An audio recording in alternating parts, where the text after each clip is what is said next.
Bismillahirrahmanirrahim. Assalamualaikum dan selamat sejahtera murid-murid tahun 5 Alpha dan semua murid tahun 5 yang menonton PDPR Cikgu hari ini. Bersua kembali kita hari ini dalam pendidikan kesihatan tahun 5 topik keselamatan. Baik, objektif pembelajaran kita hari ini, murid-murid perlu memahami pengaruh rakan sebaya dalam kehidupan seharian. Yang kedua, kenal pasti pengaruh rakan sebaya dalam kehidupan seharian. Dan yang ketiga, menyatakan sekurang-kurangnya 3 cara menangani pengaruh negatif rakan sebaya. Kriteria kejayaan kita hari ini, di akhir PDPR, murid dapat menghasilkan satu poster tentang pengaruh positif dan negatif rakan sebaya serta 3 cara menangani pengaruh negatif. Murid-murid, kamu boleh merujuk buku teks PJK muka surat 90 hingga 92.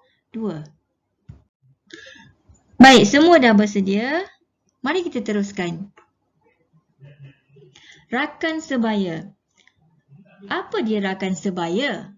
Rakan sebaya merupakan satu klik atau kelompok yang terdiri dari beberapa orang kanak-kanak atau remaja yang mempunyai cita rasa yang sama atau hampir sama dan menjalankan aktiviti klik atau kelompok bersama. Kita tengok peringkat hubungan rakan sebaya. Ada 1, 2, 3, 4 peringkat. Peringkat yang pertama, umur 5 hingga 12 tahun. Peringkat ini berkawan hanya dengan sesama jantina. Lelaki, kawan lelaki, perempuan, kawan dengan perempuan. Peringkat yang kedua, umur 12 hingga 14 tahun, berkawan dengan berlainan jantina untuk membentuk klik atau kelompok. Ya, seterusnya, peringkat ketiga, umur 14 hingga 16 tahun. Waktu umur begini, suka berkawan dengan berlainan jantina secara berasingan tetapi masih mengekalkan hubungan kelompok. Maksudnya kalau dalam kelas tu berkawanlah berlainan jantina tapi kekalkan hubungan kelompok tu ya. Baik, hubungan umur 16 hingga 18 tahun, hubungan rapat antara jantina dah mula mengasingkan diri. Waktu ni umur 16 hingga 18 tahun ni dah pandai malu betul-betul. Ya, asingkan diri daripada yang berlainan jantina. Okey, faham? Kita teruskan lagi seterusnya. Baik, seterusnya rakan sebaya dari segi pengaruh positif dan negatif. Okey, pengaruh positif ialah pengaruh yang baik. Okey, yang ada di sini ada 4. Menghormati rakan, rajin belajar, jujur dan menepati masa. Baik, untuk pengaruh negatif tu cikgu letakkan 3. Yang keempat tu cikgu tak letakkan. Tapi kamu boleh cari. Okey, boleh tuliskan apa dia pengaruh negatif yang ada pada rakan sebaya. Okey, yang cikgu tulis di sini membuli, penyalahgunaan bahan dan merokok. Baik, di sini kita lihat ada gambar-gambar tentang pengaruh positif dan negatif rakan sebaya. Ya, pengaruh rakan sebaya sama ada positif atau negatif akan memberi kesan kepada kehidupan harian. Kenal pasti ciri-ciri rakan sebaya yang positif yang boleh dipilih sebagai rakan anda. Okey, mana satu ya? Okey, rajin belajar, bercakap sopan dan menghormati rakan, pemarah, suka membantu, seorang pembuli, suka melepak, aktif bersukan.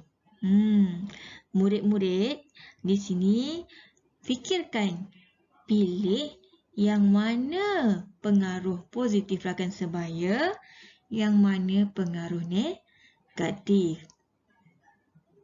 Dapat tak? Bagus. Okey. Tulisan yang berwarna hitam ialah pengaruh positif. Manakala tulisan yang berwarna merah merupakan pengaruh negatif.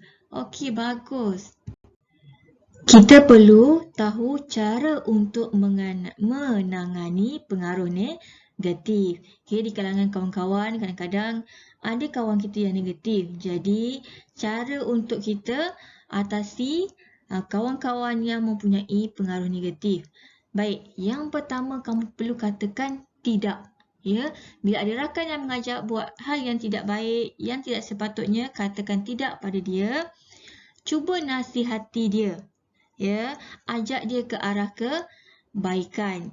Kemudian dapatkan nasihat daripada ahli keluarga. Jika tidak, laporkan kepada ibu bapa atau laporkan kepada guru. Nasihat cikgu murid-murid, ya, pilihlah rakan sebaya yang terbaik untuk kamu. Ya, rakan sebaya amat mempengaruhi akhlak dan tingkah laku anda. Pilihlah rakan sebaya yang positif agar anda menjadi seorang yang berakhlak mulia dan mempunyai budi pekerti yang baik. Jauhi rakan yang mempunyai pengaruh negatif. Okay, ingat nasihat cikgu tu. Mari kita sama-sama renungkan riwayat Abu Daud ini. Bersahabat dengan orang yang soleh dan dengan orang yang jahat persis seperti berkawan dengan pengedar minyak wangi dan tukang besi yang menghembus bara api. Pengedar minyak wangi sama ada ia memberi anda sebahagian atau anda membeli bau-bauan daripadanya atau sekurang-kurangnya anda mendapat juga baunya. Manakala tukang besi pula sama ada ia menyebabkan baju anda terbakar atau anda mendapat bau yang hapa. Jadi, berkawanlah dengan orang yang baik-baik ya. Di sini ada komik tentang nasihat tentang berkawan dengan orang yang baik. Tapi, adakah kita perlu tinggalkan kawan-kawan yang sepatutnya kita ajak ke arah kebaikan? Tidak. Tengok ini komik ni. Ya. Apa sudah berlaku? Bukankah Ustaz sudah ajar bersahabatlah dengan orang-orang yang soleh? Salam Ustaz. Saya bersahabat dengan dia kerana saya harap saya boleh menjadi minyak wangi kepada dia, Ustaz. Sekurang-kurangnya dia dapat sedikit bau wanginya apabila berkawan dengan kita, insya-Allah, Ustaz. Alhamdulillah, benar itu wahai muridku. Okay, tengok di situ ya, murid-murid. Jangan tinggalkan kawan kita yang kita rasa ada nilai negatif. Ajak dia ke arah kebaikan dahulu. Cuba yang terbaik untuk bawa dia ke jalan yang diredai Allah. Baik murid-murid, kita telah sampai ke akhirnya. Sebelum cikgu tamatkan PDPR kita hari ini, suka cikgu ingatkan tugasan hari ini ialah membuat poster tentang sikap positif dan negatif rakan sebaya serta 3 cara mengatasi sikap yang negatif rakan sebaya.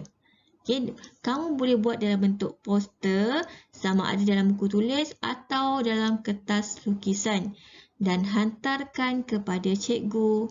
Sekian, jumpa lagi. Assalamualaikum.